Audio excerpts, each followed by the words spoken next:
संगमनेर तालुक्यातील कनोली गावातील रेणुका नगर येथे साई चरित्र पारायण सोहळ्याचे आयोजन करण्यात आले होते। चांगदेव परबातवरपे यांनी त्यांच्या वस्तीवर या साई चरित्र पारायण सोहळ्याचे आयोजन केले होते।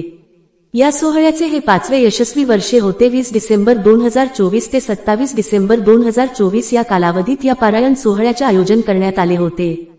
शुक्रवार दिनांक डिसेंबर 27 रोजी या पारायण सोहळ्याची सांगता झाली। यावेळी सकाळी साई चरित्र व साईबाबांच्या मूर्तीची पालखीतून भव्य मिरवणूक काढण्यात आली। ही मिरवणूक चांगदेव वरपे यांच्या वस्तीपासून ते रेणुका माता मंदिर पर्यंत अशी झाली। यावेळी मिरवणूक मार्गावरील भाविकांनी घरासमोर रांगोळी काढल्या होत्या, तर मिरवणुकीत भाविकांनी नाचण्याचा आनंद घेतला। महिला पुरुषांनी फुगडी पावली खेळण्याचा आनंद घेतला। लहान मुलांनी भगवी पताका घेऊन सहभाग घेतला होता। अश्वांचा डान्स, महिला भाविकांचे डोक्यावर कलश या मिरवणुकीत विशेष आकर्षण ठरले। मिरवणूक पारायण स्थळी आल्यानंतर महंत दत्तगिरी महाराज यांचे काल्याचे सुश्राव्य कीर्तन झाले।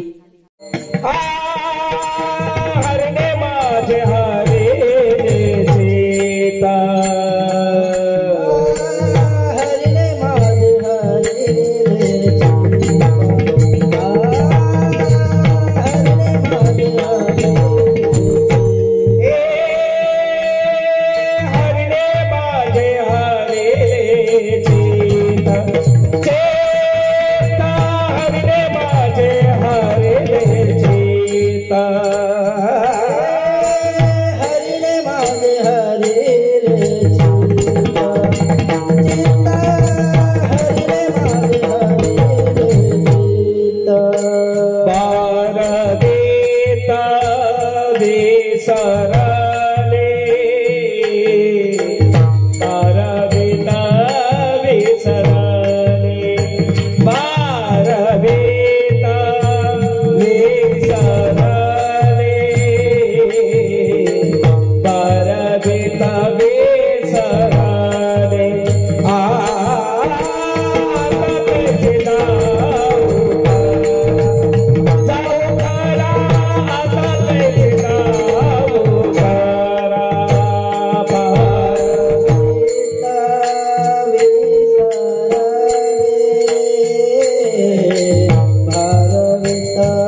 साई चरित्र पारायण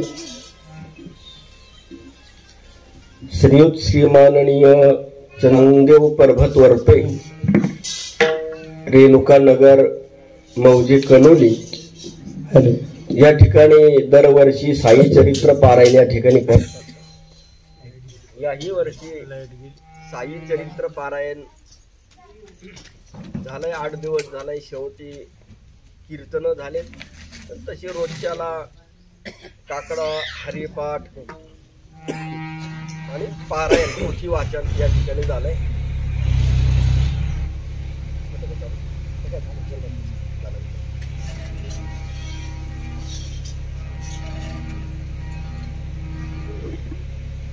महाराष्ट्र ही भूमी संतांची भूमी आहे. उत्तर हिंदुस्थानामध्ये आपण ज्या वेळेला प्रवेश करतो त्यावेळेला देवभूमी उत्तराखंड में आपका स्वागत आहे असं तिथं लिहिल्या जातं. तसं मलाही असं वाटतं की महाराष्ट्रात आलं की संत भूमी आपका स्वागत करते आहे. या महाराष्ट्र संत भूमीमध्ये आपलं स्वागत आहे अशी पाठी महाराष्ट्र सरकारनं सीमेवर लावली तर खूप चांगलं होईल. वा वा. अनगणित संत ह्या महाराष्ट्राच्या भूमीनं आपल्याला दिलेले आहेत. त्यामध्ये साईबाबा आपल्या सगळ्यांना नगर जिल्ह्याचं भूषण आहे. नगर जिल्ह्याचं भूषण खूप आहे. नगर जिल्ह्यात बरेच साधू संत होऊन गेले. सांगितलं तेवढं कमी होईल, सांगू तेवढं कमी पडेल. ज्या साईबाबांचा परिचय ज्यांनी करून दिला ते सद्गुरू योगीराज गंगागिरीजी महाराज. वा. आपल्या सगळ्याला ज्ञात आहे गंगागिरी महाराजांच्या पुण्यतिथीचा अखंड हरिनाम सप्ताह चालू आहे. कालच्याला एकादशी झाली, आज द्वादशी आहे. काल भरपूर गर्दी होती. कनोली गाव हे बेटाचं गाव आहे. कनोली गाव हे अखंड भजनाचा सप्ताह करणारं गाव आहे.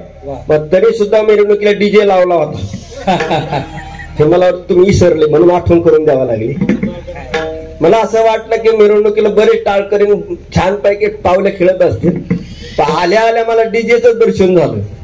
मी म्हणलं गावातले भजनी कुठं गेले काय ना. आता मी म्हणणार नाही कारगिलला गेले म्हणून, पण भजनी कुठं गेले हा प्रश्न निर्माण झाला. मग अशी साधना म्हणून बघणं हे त्याहून चांगलं आहे. कीर्तनाकडे व्यवसाय म्हणून कला म्हणून बघू नये. आपण सद्गुरू श्री नारायणगिरी महाराज आपण सगळ्यांनी ऐकलेत. महाराजांची कीर्तन म्हणजे साधना होती. यावेळी हभप कल्याण महाराज पवार, हभप विश्वनाथ महाराज नवले, हभप बाल कीर्तनकार कृष्णा महाराज वरपे यासह रेणुका नगर कनोली पिंपरणे व पंचक्रोशीतील भाविक मोठ्या संख्येने उपस्थित होते. या पारायण काळात दत्तात्रय महाराज वरपे व रमेश महाराज पारखे यांनी व्यासपीठ चालक म्हणून कार्य केले. त्यांच्या मार्गदर्शनाखाली रोज पहाटे काकडा 8 ते 12 साई चरित्र पारायण, सायंकाळी हरिपाठ, त्यानंतर कीर्तन असे धार्मिक कार्यक्रम पार पडले. दिनांक डिसेंबर 25 रोजी सायंकाळी 7 ते 9 हभप बाल कीर्तनकार कृष्णा महाराज वरपे यांचे कीर्तन झाले. दिनांक डिसेंबर 26 रोजी सायंकाळी 7 ते 9 हभप विश्वनाथ महाराज नवले यांचे कीर्तन झाले. या पारायण काळात रेणुका नगर मधील महिला व ग्रामस्थांनी आमटी, भाजी, भाकर बनवणे, वाढणे, स्वच्छता राखणे आदी प्रकारची सेवा केली. या कार्यक्रमाचे आयोजन चांगदेव परबात वरपे, कल्पना चांगदेव वरपे, आदित्य चांगदेव वरपे, अविनाश चांगदेव वरपे यांनी केले होते. या साई चरित्र पारायण सोहळ्यासाठी रेणुका भजनी मंडळ, महिला, पुरुष, तरुण आणि कनोली ग्रामस्थ यांनी विशेष सहकार्य केले व परिश्रम घेतले.